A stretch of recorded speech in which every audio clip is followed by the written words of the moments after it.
আসসালামু আলাইকুম। সম্মানিত সুধীমণ্ডলী, তাগাবন শব্দের অর্থ লাভ ক্ষতি। পরকালের দিনকে, কিয়ামতকে, এর একটা নাম হলো তাগাবন, লাভ ক্ষতির দিন। ওই দিনে যারা লাভ করবে, যারা লাভবান হবে, তারা অত্যন্ত বড় রকম লাভবান হবে, আর যারা ক্ষতির মধ্যে পড়বে তারা অত্যন্ত মারাত্মক ক্ষতির মধ্যে পতিত হবে। লাভ ক্ষতি। আউযু বিল্লাহি মিনাশ শাইতানির রাজিম। বিসমিল্লাহির রহমানির রহিম। ইউসাব্বিহু লিল্লাহি মা ফিস সামাওয়াতি ওয়া মা ফিল আরদ। আল্লাহর পবিত্রতা জপনা করে যা কিছু আছে আকাশসমূহের মধ্যে এবং যা কিছু আছে পৃথিবীর মধ্যে, সবাই। লাহুল মুলক, তারই রাজত্ব। ওয়ালাহুল হামদ, এবং সমস্ত প্রশংসা তার। ওহু আলা কুল্লি শাইইন কাদির, তিনি সব কিছুর উপরে ক্ষমতাবান। এখানে দেখেন, লাহুল মুলক ওয়ালাহুল হামদ, সাম্রাজ্য তার এবং সমস্ত প্রশংসা তার। এখন এই প্রশংসা আল্লাহর না করে যদি আমরা অন্য কারো করি, সেটা আমাদের জন্য ক্ষতি। এটা মনে রাখতে হবে, সমস্ত প্রশংসার মালিক আল্লাহ।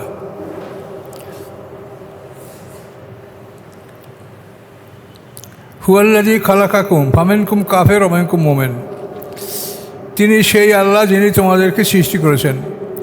ফামিনকুম কাফের, তোমাদের মধ্যে প্রথম দলটা হলো কাফের, অমিনকুম মোমেন, এবং তোমাদের মধ্যে দ্বিতীয় দলটা হলো মোমেন। মানে মানুষ দুইটা দলে বিভক্ত, মোমেন এবং কাফের, এর বাইরে কোনো দল নেই। এর বাইরে যে দলাদলি আমরা করি, এগুলো আমাদের আলেমদের ব্যাপার, এগুলো আল্লাহর সাথে এর কোনো সম্পর্ক নাই। আল্লাহ এটা কখনো বলেন নাই, বলছেন মানুষ দুই দল, মোমেন এবং কাফের। তবে মোমেনের তালিকাভুক্ত যারা হবে তাদেরকেও পরীক্ষা করা হবে, এটা অনিবার্য। বিনা পরীক্ষায় আল্লাহ তাআলা কাউকে গ্রহণ করবেন না। তো এখন দেখেন, মানুষ দুই দল, মোমেন কাফের। মৃত্যুর পরে দুইটা জায়গা,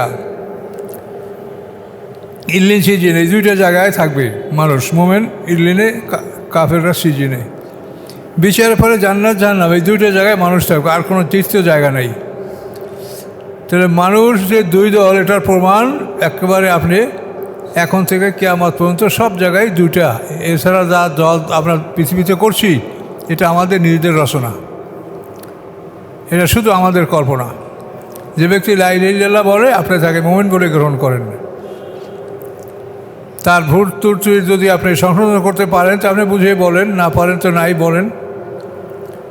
কিন্তু মানুষ দুই দল, মুমিন এবং কাফের, এর বাইরে কোনো দল নাই।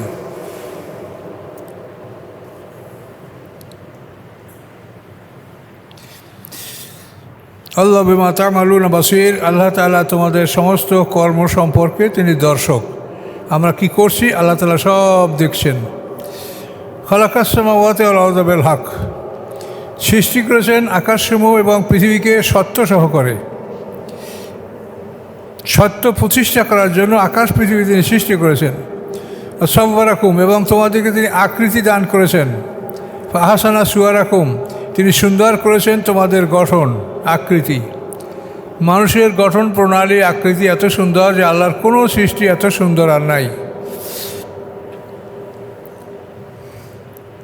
ওয়া ইলাইহিল মাসির, এবং আল্লাহর কাছেই সবার প্রত্যাবর্তন, সবাইকে আল্লাহর কাছে আবার ফিরে যেতে হবে। ইয়ালামু মা ফিস সামাওয়াতি ওয়াল আরদ, তিনি জানেন যা কিছু আছে আকাশসমূহের মধ্যে, যা কিছু আছে পৃথিবীর মধ্যে। ওয়ালামু, এবং তিনি জানেন মা তুসিরুন ওয়া মা তু'লিনুন, যা তোমরা লুকিয়ে রাখো এবং যা তোমরা প্রকাশ করো, এগুলি সব আল্লাহ তাআলা সমানভাবে জানেন। আল্লাহু আলিমুম বিযাতি সুদূর, আল্লাহ তাআলা সমস্ত মানুষের অন্তর্যামী, সকল মানুষের অন্তরে কী আছে সব কিছু আল্লাহ তাআলা জানেন। আলাম ইয়াতিকুম নাবাউল লাযিনা কাফারু মিন ক্বাবলু, আলাম ইয়াতিকুম, আসে নাই কি তোমাদের কাছে নাবাউল লাযিনা, খবর তাদের, কাফারু মিন ক্বাবলু, যারা ইতিপূর্বে কুফরি করেছে, তাদের খবর তোমাদের কাছে আসে নাই। ফাযাকু ওয়াবাল আমরিহিম, কীভাবে আল্লাহ তাআলা তাদের কাজের শাস্তি তাদেরকে আল্লাহ ভোগ করিয়েছেন। ওয়ালাহুম আযাবুন আলীম, এবং তাদের জন্য রয়েছে বেদনাদায়ক শাস্তি।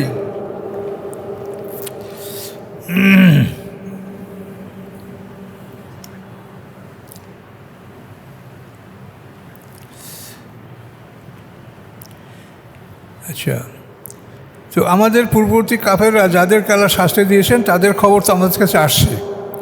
নূহ আলাইহিস সালাম থেকে আরম্ভ করে মুহাম্মদ সাল্লাল্লাহু আলাইহি ওয়াসাল্লামের পূর্ব পর্যন্ত বিভিন্ন জাতিকে যে আল্লাহ শাস্তি দিয়েছেন এই খবর আমাদের কাছে এসেছে। জালিকা বেয়ান্নাহু কানাত তাতিহিম রাসূলুম মিনাল বায়্যিনাত। আল্লাহর এই যে বিধান, জালিকা এই মানে এই যে আমার শাস্তি, পূর্ববর্তী কাফেরদেরকে আমি শাস্তি দিয়েছি, এটা বেয়ান্নাহু কানাত তাতিহিম রাসূলুম মিনাল বায়্যিনাত, এজন্য যে আসতো তাদের কাছে তাদের রাসূলগণ উজ্জ্বল প্রমাণসহ, আল্লাহর পক্ষ থেকে দলিল প্রমাণ নিয়ে তারা আসতেন। ফকালু, অথবা সেই জাতির লোকেরা বলতো আবাশারুন ইয়াহদুনা, একজন মানুষকে আমাদেরকে হেদায়েত করবে, মানুষ আমাদেরকে পথ দেখাবে, আমাদের পথ দেখা ফেরেশতা নাইলে জিন ইত্যাদি। ফাকাফারু, অথবা রাসূলদেরকে তারা অস্বীকার করেছে, ওয়াতাওয়াল্লাউ, এবং তারা ফিরে গেছে। আস্তাগনাল্লাহ, এবং আল্লাহ তাআলা তাদের থেকে অমুখাপেক্ষী থেকেছেন। আল্লাহ তাদের মুখাপেক্ষী হন নাই যে তাদের কাছে এটা আল্লাহ জরুরি, তাদের ইবাদত, তাদের কোনো কাজকর্ম আল্লাহ জরুরি, এমন কোনো কিছু আল্লাহর কাছে প্রয়োজন ছিল না। আল্লাহ তাদের থেকে মুক্ত থেকেছেন। আল্লাহু গানিয়ুন হামিদ, আল্লাহ তাআলা অভাবমুক্ত এবং তিনি প্রশংসিত। মানুষের কাছে কিছু চান না তিনি, কিন্তু মানুষ যখন সীমা লঙ্ঘন করে, পয়গম্বর যখন আল্লাহর কাছে সাহায্য চায়, তখন আল্লাহ তাআলা পয়গম্বরকে সাহায্য করেন এবং কাফেরদেরকে অপমান করেন। জামাল্লাযিনা কাফারু আল্লা ইউবআসু, ধারণা করেছে কাফেরগণ যে তাদেরকে পুনরুত্থিত করা হবে না, তাদেরকে পুনরায় হাসরের ময়দানে তোলা হবে না, এটা তাদের ধারণা কাফেরদের। কুল, আপনি বলেন, বালা, হ্যাঁ, ও রব্বি, আমার রবের কসম, লাতুবআসুন, অবশ্যই তোমাদেরকে তোলা হবে। সুম্মা লাতুনাব্বিউন্না, অথবা তোমাদেরকে অবশ্যই খবর দেওয়া হবে বেমা আমিলতুম, যা তোমরা আমল করেছো, তোমাদের আমল সম্পর্কে তোমাদেরকে খবর দেওয়া হবে। যালিকা আলাল্লাহি ইয়াসির, এবং এগুলি আল্লাহর পরে খুবই সহজ ব্যাপার। আমিনু বিল্লাহি ওয়া রাসূলি, অতএব তোমরা ঈমান আনো আল্লাহর প্রতি এবং তার রাসূলগণের প্রতি। আর নূরিল্লাযী আনজালনা, এবং ওই নূরের প্রতি যেই নূর আমি নাজিল করেছি। আল্লাহু বিমা তা'মালুনা খাবীর, আল্লাহ তাআলা তোমাদের আমল সম্পর্কে যাবতীয় খবর রাখেন।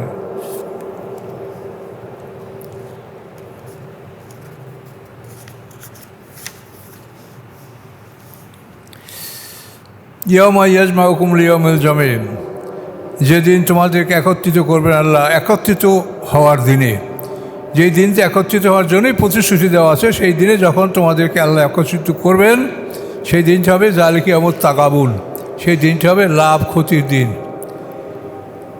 যারা জয়যুক্ত হবে তারা এমনভাবে জয়যুক্ত হবে যে চিন্তার বাইরে কত নেয়ামত আল্লাহ তাদেরকে দেবেন। আর যারা ক্ষতির মধ্যে পড়বে তারা এমন ক্ষতি, যে ক্ষতির কথা দুনিয়ায় কেউ চিন্তাও করতে পারে নাই। ইয়াউমুত তাগাবুন, লাভ ক্ষতির দিন। ওয়া মা ইউমিনু বিল্লাহ, যারা আল্লাহর প্রতি ঈমান আনে, ওয়া ইয়ামাল সালিহান, এবং ভালো কাজগুলি করে, আল্লাহর প্রতি ঈমান আনে এবং ভালো কাজগুলি করে, ইউকাফিরু আনহু সাইয়্যাতি, আল্লাহ তাআলা তাদের ছোটোখাটো গুনাহগুলি ক্ষমা করে দেন। ওয়াইদখিলু জান্নাতিন, এবং প্রবেশ করান তাদেরকে জান্নাতে, তাজরি মিন তাহতিল আনহার, যার তলদেশ থেকে নহরগুলি জারি। খালিদিনা ফিহা, অনন্তকাল থাকবে তারা উহাতে, আবাদা, চিরকাল। জালিকাল ফাউজুল আযীম, এটা অত্যন্ত বড় জয়যুক্ততা। ওয়াল্লাযিনা কাফারু, এবং যারা অবিশ্বাস করে, পয়গম্বরকে অবিশ্বাস করে, পয়গম্বরের আনিত বাণী অবিশ্বাস করে, ওয়াকাযযাবু বিআয়াতিনা, এবং অবিশ্বাস করে আমার আয়াতগুলিকে, উলাইকা আসহাবুন নার, তারা দোজখের অধিবাসী। খালিদিনা ফিহা, অনন্তকাল থাকবে তারা দোজখের মধ্যে। ওয়া বি'সাল মাসির, কত নিকৃষ্ট সেই তাদের আবাসের স্থল। মা আসাবাত মুসিবাতিন ইল্লা বিইজনিল্লাহ, আসে না কোনো মুসিবত আল্লাহর অনুমতি ছাড়া। মানুষের যখন কোনো মুসিবত বিপদ আসে, এটা আল্লাহর অনুমতিক্রমেই আসে। ওয়া মা ইউমিনু বিল্লাহ, যারা আল্লাহর প্রতি ঈমান আনে, ইয়াহদি কলবাহু, আল্লাহ তাআলা তাদের অন্তরকে হেদায়েত দান করেন। আল্লাহু বিকুল্লি শাইইন আলিম, আল্লাহ তাআলা সব কিছু সম্পর্কে অবহিত, সব কিছু সম্পর্কে তিনি জানেন। ও আতিউল্লাহ ওয়া আতিউর রাসূলা, আল্লাহ বলেন তোমরা আল্লাহর আনুগত্য করো এবং রাসূলের আনুগত্য করো। এখন আল্লাহর আনুগত্য আমরা কেমন করে করবো? আল্লাহকে তো আমরা দেখি না, চিনতে পারি না।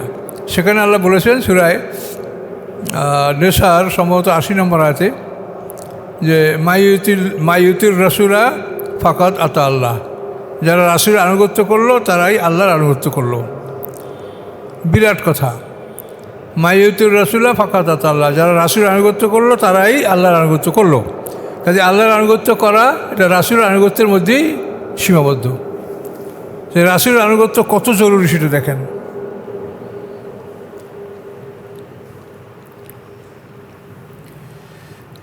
আল্লাহ বিকুল সাহেব ওয়াতিউল্লাহ ওয়াতিউর রাসূলা, তোমরা আল্লাহর আনুগত্য করো, রাসূলের আনুগত্য করো। ফাইন তাওয়াল্লাইতুম, যদি তোমরা ফিরে যাও, ফাইন্নামা আলা রাসূলিল্লাহ বালাগুল মুবিন, নিশ্চয়ই আমার রাসূলের কাজ হচ্ছে স্পষ্টভাবে প্রকাশ করে দেওয়া, আল্লাহর দিন ও তাবলীগের কথাগুলি বয়ান করে দেওয়া। এটা রাসূলদের কাজ, আর কোনো কাজ তাদের নাই। আল্লাহু লা ইলাহা ইল্লাহু, আল্লাহ তিনি এক, নাই তিনি ছাড়া কোনো উপাস্য, কোনো মাবুদ। ওয়া আলাল্লাহি ফালিয়াতাওয়াক্কালিল মুমিনুন, এবং আল্লাহর উপরে একমাত্র আল্লাহর উপরে মোমেনরাই যেন নির্ভর করে, আল্লাহ ছাড়া আর কারোর উপরে যেন মোমেনরা নির্ভর না করে।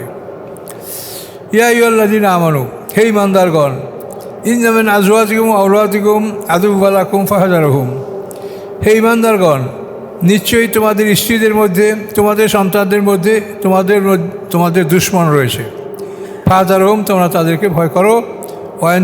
ওয়ান তাফু, যদি তাদেরকে তোমরা ক্ষমা করো, ও তাসবিহু, উপেক্ষা করো, তাগফিরু, ক্ষমা করো, ফাইনাল্লাহ গাফুর রহিম, আল্লাহ তাআলা ক্ষমাশীল দয়াময়। এখানে একটা শানে নজরুল আছে। এখানে অনেক মোমেন মক্কা তার ঈমান এনেছে, কিন্তু স্ত্রী ছেলে মেয়েদের অনুরোধে তারা হিজরত করতে পারে নাই। কিন্তু পরবর্তীতে যখন দেখা গেছে যে আগে যারা হিজরত করেছে তারা অনেক দিন সম্পর্কে অনেক বেশি জেনেছে, অনেক শিখেছে, অনেক জ্ঞান অর্জন করছে, তখন তারা খুব আফসোস করছে এবং স্ত্রী সন্তানদের প্রতি তারা খুব কঠোর অবস্থায় অবলম্বন করছে। সেই জন্য আল্লাহ বলছেন যে তারা তোমাদের শত্রুটা জানিয়ে রাখো, কিন্তু তাদের ভয়ে কঠোরতা করবে না। কী বলছে আল্লাহ? ওয়ান তাফু তাসফাহু তাগফিরু, তিনটে কথা, যে তাদেরকে যদি ক্ষমা করে দেওয়া হয়, তাদেরকে যদি উপেক্ষা করা হয়, তাদেরকে যদি ক্ষমা করে দেওয়া হয়, তো ফাইনাল্লাহ গাফুর রহিম, আল্লাহ তাআলাও ক্ষমাশীল এবং দয়াময়। স্ত্রী এবং সন্তানদের মধ্যে তোমাদের শত্রু আছে, কিন্তু তাদের ভয়ে তোমরা কঠোর হয়েও না, তাদের ভয়ে তোমরা নম্র ব্যবহার করো। অনেকে অভিযোগ করেন স্ত্রী আমার কথা শোনে না, কেউ বলে ঠিকমতো নামাজ পড়ে না। আপনার কাজ তাকে বুঝিয়ে বলা, এরপর যদি সে না পড়ে সে তার দায়িত্ব তার, এজন্য আপনার কোনো দায়িত্ব নেই। আপনার কাজ হলো তাকে বুঝিয়ে বলা যে এই তোমার বিধান, আল্লাহর হুকুম, এই তুমি দেখো মানবা কিনা, মানলে মানো, না হয় তোমার কাজ তুমি।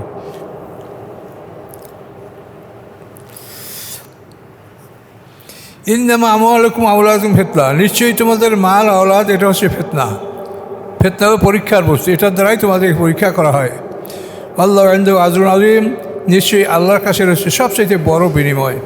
ফাত্তাকুল্লাহ মাসতাতা'তুম, তোমরা আল্লাহকে ভয় করো যতখানি তোমাদের পক্ষে সম্ভব। ওয়াসমাউ, এবং তোমরা শোনো, কান লাগিয়ে শোনো। ওয়াতিউ, আনুগত্য করো। ও আনফিকু, এবং তোমরা ব্যয় করো সম্পদ। খায়রাল লিআনফুসিকুম, এটা তোমাদের জন্য উত্তম হবে, ভালো হবে। ওমা ইউকা শুহা নাফসিহি ফাউলাইকা হুমুল মুফলিহুন, এবং যারা নিজের আত্মার কৃপণতার থেকে নিজেকে যারা রক্ষা করতে পারে তারাই জয়যুক্ত হয়। ইউকা মানে বাঁচিয়ে রাখা, অকা ইউকা বাঁচিয়ে রাখা। তো যে বাঁচিয়ে রাখে নিজের আত্মার কৃপণতার থেকে, যে নিজেকে বাঁচিয়ে রাখে, আত্মার কৃপণতা, আত্মা দান করতে চায় না, মানুষের সাথে মেহমানদারি করতে চায় না, মানুষের উপরে সদ্ব্যবহার বা আচরণ, লেনদেন, দান করা এগুলো করতে চায় না, এগুলো মনের বকিলি, মনের কৃপণতা। আল্লাহ বলছেন এই মনের কৃপণতা থেকে যারা বেঁচে যায় তারাই জয়যুক্ত হবে। কৃপণতা করতে হবে না, সবসময় সম্পদ আল্লাহর পথে ব্যয় করতে হবে এবং মনে রাখতে হবে আল্লাহ বলেছেন আমার আনফাকতুম মিন শাইইন ফায়ুখলিফু, তোমরা আল্লাহর পথে যা ব্যয় করো আল্লাহ পিছন দিয়ে তা পূরণ করে দিবেন, এটা আল্লাহ বলেছেন কোরআনে। ওয়ান তুকরিদুল্লাহ কারদান হাসানান ইউদাইফাহু লাকুম, যদি তোমরা আল্লাহকে কর্জে হাসানা দাও, ইউদাইফাহু লাকুম, আল্লাহ তাআলা বহুগুণ বাড়িয়ে দেবেন তোমাদের জন্য। ওয়াগফির লাকুম, তোমার জন্য ক্ষমা করে দেবেন। আল্লাহু শাকুরুন হালিম, আল্লাহ তাআলা কৃতজ্ঞতা গ্রহণকারী এবং অত্যন্ত ধৈর্যশীল। তো কর্জে হাসানা এখানে জাকাতের বাইরে, আপনার জাকাত যেটা সেটা তো নির্ধারিত আছে, এই পরিমাণ দিতে হবে। 5-এর 1, 10-এর 1, 20-এর 1, 40-এর 1 পশুর জাকাতে, 5টা খাতে কীভাবে জাকাত দিতে হবে আলাদা বলা আছে। যে কর্জে হাসান হলো জেহাদের জন্য দান করা, জেহাদ ফিসাবিলিল্লাহর জন্য আল্লাহর পথে দান করা, এটাকে কর্জে হাসানা বলা হয়েছে। কর্জে হাসানা মানেই আপনি একজনের থেকে ধার নেবেন আবার আপনি তাকে ফিরিয়ে দিবেন। তো এটাকে আল্লাহ কর্জে হাসানের জন্য বলছেন যে জেহাদের জন্য তোমরা যারা ব্যয় করবে আল্লাহ অবশ্যই সেটা তোমাদেরকে উত্তম রূপে ফেরত দিবেন, এই জন্য এটার নাম কর্জে হাসানা বলা হয়েছে। তাহলে এই কর্জে হাসানায় যে আপনি কত দান করবেন এর কোনো হিসাব কিতাব নাই। তাবুক যুদ্ধের সময় আবু বকর সিদ্দিক ঘরে কিছুই রাখেন নাই, সব কিছু নিয়ে আসেন যুদ্ধের জন্য। ওমর ফারুক তার অল্পের সম্পদ দিয়ে আসেন। অন্যান্য সাহাবীর এরকম বিশাল বিশাল দান। হযরত ওসমান গনি এত দান করেছেন যে সে মানে তার মানে কয়েকশো উট, কোনো বর্ণনা মতে 300 উট বা আরও বেশি, এগুলি বাণিজ্য কাফেলা হিসাবে সিরিয়ায় যাওয়ার জন্য প্রস্তুত ছিল। এগুলাকে সিরিয়ায় না পাঠিয়ে তিনি তাবুক যুদ্ধে এগুলি সব দান করেছেন ওসমান গনি। এই দান করার পরে তিনি আল্লাহর রসুলের যে জামা, এই জামার মধ্যে তিনি 1000 স্বর্ণমুদ্রা ঢেলে দিয়েছিলেন। এই স্বর্ণমুদ্রাগুলি ঢেলে দেওয়ার পরে এই স্বর্ণমুদ্রা আল্লাহর রসুল এগুলি হাত দিয়ে নাড়ছিলেন, গুনছিলেন। ইতিমধ্যেই খবর আসে যে ওসমান জান্নাতি, আজ থেকে ওসমান যাই করুক ওসমান জান্নাতি। কর্জে হাসানা। আল্লাহ শাকুরুল হালিম, আলিমুল গাইব ওয়া শাহাদা। আল্লাহ তাআলা আলিমুল গাইব ওয়া শাহাদা, তিনি দৃশ্য অদৃশ্য সব কিছু সম্পর্কে তিনি সমানভাবে অবগত। আল আজিজুল হাকিম, তিনি পরাক্রমশালী এবং তিনি মহাকৌশলী।